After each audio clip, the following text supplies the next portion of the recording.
আমার প্রশ্ন হলো নাসিরউদ্দিন বাটফারের কাছে। আচ্ছা নাসিরউদ্দিন বাটফার, তুমি কি এমপি নির্বাচন করতে গেছো ঢাকার আসনে নাকি ফায়ে ফাড়া দিয়ে ঝগড়া করতে গেছো? তোমার ব্যবহারে এমন কেন? তুমি না বলে ঢাকা ইউনিভার্সিটিতে লেখাপড়া করছো, কৌশল লেখাপড়া নিয়ে করছো, বড়োদেরকে সম্মান দিতে পারো না। মির্জা আব্বাস তুমি যা বলছো মনে করো তোমার তাই মনে করো তুমি তাই সত্যি, সব কিছু করছে মনে করো মির্জা আব্বাস।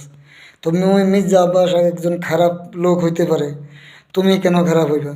তুমি ভোট কিভাবে আদায় করো মানুষের থেকে? আরেকজনের বদনাম করে, আরেকজনের পায়ে ফাড়া দিয়ে? তুমি মনে করছো তোমার ফিটের সাল এখনও উঠায় না, বাকি রাখছে। একমাত্র বিএনপি ভদ্রদল দেখে তোমার ফিটের সামলা উঠে না। তোমরা যতই লাফালাফি করো, যতই দমকাদমকি করো, আর একবার তোমরা স্বাধীন করবা, ওই দিন ভুলে যাও। ওই দিন ভুলে যাও, কি আমাদের আগ পর্যন্ত মাঠে নেমে দেখো এই নির্বাচনের পরে ফিটের সাল থাকে নাকি, ওই সময় টের পাইবা। কার দ্বারা সিন্নি খাইছ মোল্লা চেনো না। তোমরা স্বাধীন করে ফেলছো 24 সালে না? তোমরা একক স্বাধীন করছ। জনগণ কী জন্য বলে, ছাত্র জনতার আন্দোলন কী জন্য বলে? হ্যাঁ, জনতা না নামলে তোমরা পারতা? অভদ্র, মূর্খ। ওই আসিফ, আসিফ আবার বলতে আছে, হুমকি দে, ইয়ে কিনা কই করবে সেই করবে।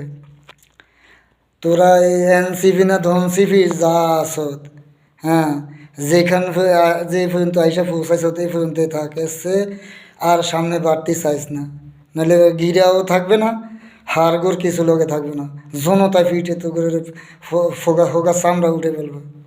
ঠিক আছে, ভদ্র রাজনীতি কর, ভোট যেভাবে আদায় করতে পারো ভালো কথা বলে ভোট আদায় কর। তোদেরকে কার বালটারে ভোট দিবে ওই বাঞ্ছে ধোকা?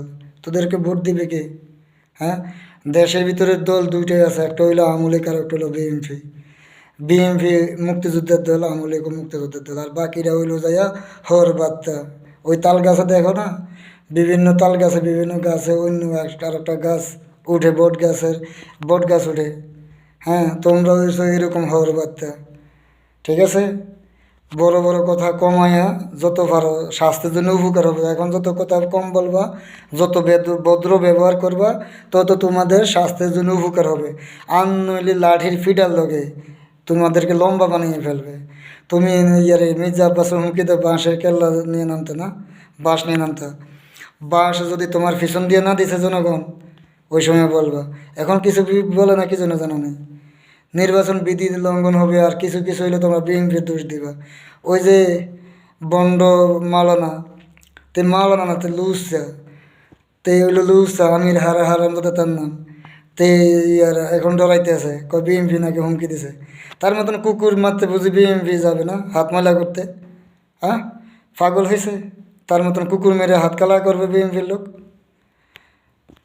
প্রিয় দর্শক, ভিডিওটা যে যেখান থেকে দেখছেন, ভিডিওটা শেয়ার করবেন, লাইক করবেন, ফলো দেবেন, কমেন্টে জানাবেন কেমন লাগছে। আল্লাহ হাফেজ, ভালো থাকবেন। ওকে।